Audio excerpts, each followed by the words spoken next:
Parallel ಅಂತಲ್ಲ. ಈಗ voter I D ಅನ್ನೋದು ಪ್ರಜಾಪ್ರಭುತ್ವದಲ್ಲಿ ಪ್ರತಿಯೊಬ್ಬನ ಹಕ್ಕು, ಪ್ರತಿ ಭಾರತೀಯರ ನಾಗರಿಕನ ಹಕ್ಕು. ಮತದಾರರ ಪಟ್ಟಿಯಲ್ಲಿ ಇರ್ತಕ್ಕಂಥ ಹೆಸರು, ಆ ಮತದಾರರ ಪಟ್ಟಿಯಲ್ಲಿರ್ತಕ್ಕಂಥ ಹೆಸರನ್ನ ಇಟ್ಕೊಂಡೆ ಸರ್ಕಾರಗಳು, ಅದು ಕೇಂದ್ರ ಸರ್ಕಾರಗಳಿರ್ಬೋದು, ರಾಜ್ಯ ಸರ್ಕಾರಗಳಿರ್ಬೋದು, ಜನಕಲ್ಯಾಣ ಕಾರ್ಯಕ್ರಮಗಳನ್ನ ಹಮ್ಮಿಕೊಂಡು ಜನಸಾಮಾನ್ಯರಿಗೆ ದೊರಕಬೇಕಾದಂಥ ಅವ್ರನ್ನ ಮುಟ್ಟಬೇಕಾದ್ರೆ ಆ ಲಿಸ್ಟಲ್ಲಿ ನೋಡಿಕೊಂಡೇ ನಾವು ಮಾಡ್ತಕ್ಕಂಥದ್ದು. ಈಗ ಎಲ್ಲಾದರೂ ಮೈ ಮರೆತು ನಮ್ಮವರು ನಮಗೆ ಗ್ಯಾರಂಟಿ ಬರ್ತಾ ಇದೆ, ನಮ್ಮ ಹೆಸರು ಇದೆ ಅಂಥೇಳಿ ಮೈ ಮರೆತು ಮನೇಲಿ ಕೂತರೆ ಇವರು ಮತದಾರ ಪಟ್ಟಿಯಿಂದ ಹೆಸರು ತೆಗಿತಾರೆ. ಅದಕ್ಕೋಸ್ಕರ ಪುನಃ ಆ ಮತದಾರ ಪಟ್ಟಿ ನಡೆಯುವಾಗ ನಮ್ಮವರು ಸಹ ಪ್ರತಿ ಮನೆಗೆ ಹೋಗಿ ಯಾರು ಫಲಾನುಭವಿಗಳಿದ್ದಾರೆ, ನೈಜ ಫಲಾನುಭವಿಗಳಿದ್ದಾರೆ ಇಲ್ವಾ ಅನ್ನೋದನ್ನು ಕೂಡ ಮಾಡಬೇಕು ಅನ್ನೋದು ಮಾಡಿದ್ದಾರೆ. ಯಾಕಂದರೆ ಮುಖ್ಯಮಂತ್ರಿಗಳು ಹೇಳಿರೋ ರೀತಿಯಲ್ಲಿ ಭಾಳಷ್ಟು ಜನ ಡೂಪ್ಲಿಕೇಟ್ ಹೆಸರಲ್ಲೂ ಸಹ ತೆಗಿತಾ ಇದ್ದಾರೆ. ಆದ್ದರಿಂದ ಎರಡೂ ಸಹ ಅನುಕೂಲ ಆಗುತ್ತೆ. SIR ಅಲ್ಲಿ ಅವ್ರು ಮಾಡ್ತಕ್ಕಂಥದ್ದು, ಅವ್ರು ಯಾರು ಕೈ ಬಿಡ್ತಾರೆ ಅದನ್ನು ನಾವು ನೋಡಬೇಕಾಗತ್ತೆ, ಅವರು ಫಲಾನುಭವಿಗಳ ಅಲ್ವಾ ಅನ್ನೋದು ನೋಡಬೇಕಾಗುತ್ತೆ. ಆದ್ದರಿಂದ ಅದು ಡಬಲ್ ಕೆಲಸ ನಾವು ಸರ್ಕಾರದಿಂದ ಮಾಡ್ತಾ ಇದ್ದೀವಿ. ಡಬಲ್ ಚೆಕ್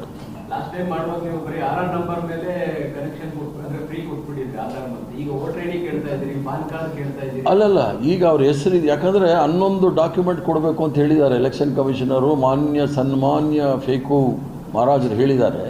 ಆದ್ದರಿಂದ ನಾವು 11 ಅವ್ರದ್ದೇ ಮಾರ್ಕ್ಸ್ ಕಾರ್ಡ್ ಇಲ್ಲ, ಫೇಕ್ ಮಾರ್ಕ್ಸ್ ಕಾರ್ಡ್ ಇಟ್ಕೊಂಡಿದ್ದಾರೆ. ಬೇರೆಯವ್ರದ್ದು ಏನು ಸರ್ಟಿಫಿಕೇಟ್ ತಗೋತೀರಾ? ಅದೊಂದು ಇದೆ, ಸ್ಕೂಲ್ ಸರ್ಟಿಫಿಕೇಟ್ ಇದ್ರೇನು ನಡೆಯುತ್ತೆ ಅಂತ ಹೇಳಿ. ಪ್ರಧಾನಮಂತ್ರಿಗಳದ್ದೇ ಫೇಕ್ ಸರ್ಟಿಫಿಕೇಟ್ ಇರುವಾಗ ಸ್ಕೂಲ್ ಸರ್ಟಿಫಿಕೇಟ್ ಎಲ್ಲಿ ಕೇಳೋದು? ಜನಗಳಿಗೆ ಎಷ್ಟು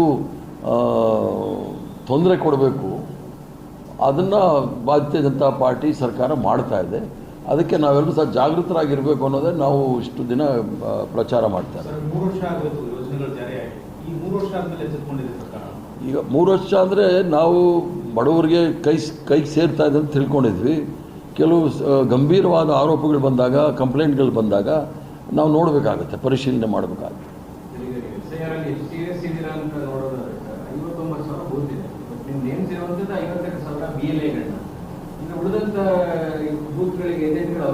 ಈಗ ಏಜೆಂಟ್ಗಳಿಗೆ ಅವಕಾಶ ಇದೆ. ಈಗ ಪೂರ್ಣ ಪ್ರಮಾಣದಲ್ಲಿ ಕೆಲವು ಕ್ಷೇತ್ರದಲ್ಲಿ ಅಲ್ಲಿ ನಾವೀಗ ಕೆಲವು ಕ್ಷೇತ್ರಗಳಲ್ಲಿ ಸೋತಿರೋ ಜಾಗದಲ್ಲಿ ಅಲ್ಲಿ ಯಾರು ಸರಿಯಾದವರು ಇಲ್ಲ, ಅದೆಲ್ಲ ಸ್ವಲ್ಪ ಕಮ್ಮಿ ಆಗಿದೆ, ಅದನ್ನು ಸರಿ ಮಾಡ್ತಾ ಇದ್ದೀವಿ. ಕ್ಯಾಂಡಿಡೇಟ್ ಇದ್ದಾರೆ, ಸೋತಿರೋ ಕಾರಣಕ್ಕೆ ಭಾರತೀಯ ಜನತಾ ಪಾರ್ಟಿ ಸದಸ್ಯರಿದ್ದಾರಲ್ಲ ಅವ್ರು ಮಾಡಕ್ಕೆ ಬಿಡ್ತಾ ಇಲ್ಲ. ರಾಮ ಮಂದಿರ ಲೂಟಿ ಪ್ರಕರಣದಲ್ಲಿ ಕರ್ನಾಟಕ ಕನೆಕ್ಷನ್ ಇದೆ ಅಂತ ಈಗ ಇಷ್ಟು ದಿವಸ ನಾವು ಇಡೀ ದೇಶದಲ್ಲಿರೋ ಯಾವುದೇ ದೇವಸ್ಥಾನ ಎಲ್ಲ ಹೋದ್ರೂ ಕೂಡ ಚಪ್ಪಲಿ ಕಳ್ಳರಿದ್ದಾರೆ, ಎಚ್ಚರಿಕೆಯಿಂದ ಇರಿ ಅಂತ ಇದು.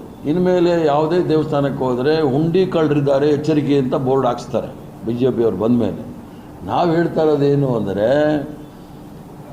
ರಾಮನ ಹೆಸರಲ್ಲಿ ಇವರು ಲೂಟಿ ಹೊಡಿತಾ ಇದ್ದಾರಲ್ಲ, ಇದುವರೆಗೂ ಯಾರನ್ನಾದರೂ ಕ್ರಮ ತೆಗೆದುಕೊಂಡಿದ್ದಾರೆ? ಇಷ್ಟು ನಿಧಾನವಾಗಿ ಹೋಗೋದು ಯಾಕೆ?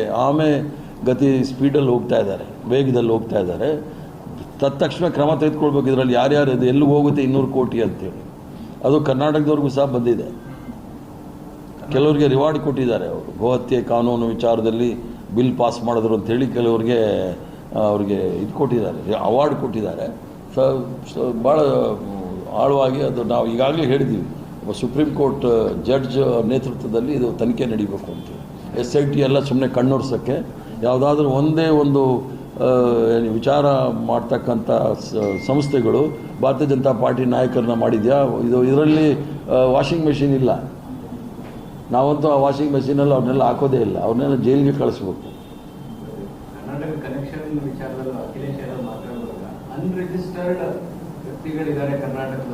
ಅಲ್ಲ, ದೇಶದ ತುಂಬ ಅನ್ರಿಜಿಸ್ಟರ್ಡ್ ಸಂಸ್ಥೆಗಳೇ ಈ ತೊಂದರೆ ಕೊಡ್ತಾ ಇರೋದು. ಅದನ್ನೇ ನಾವು ಹೇಳ್ತಾ ಇದ್ವಿ, ಎಲ್ಲರೂ ಸಹ ಸಂವಿಧಾನದ ಚೌಕಟ್ಟಿನಲ್ಲಿ ಎಲ್ಲರೂ ಸಹ ನೋಂದಣಿ ಮಾಡ್ಕೊಳ್ಬೇಕು. ಒಂದು ವ್ಯವಸ್ಥೆ ಇದೆಯಲ್ಲ, ವ್ಯವಸ್ಥೆಯಲ್ಲಿ ಹೋಗಬೇಕಾಗುತ್ತೆ. ಅದು ನಂಬಿಕೆ, ಮೂಢನಂಬಿಕೆ, ಅಂಧಭಕ್ತರು ನಡೆಯೋದಿಲ್ಲ.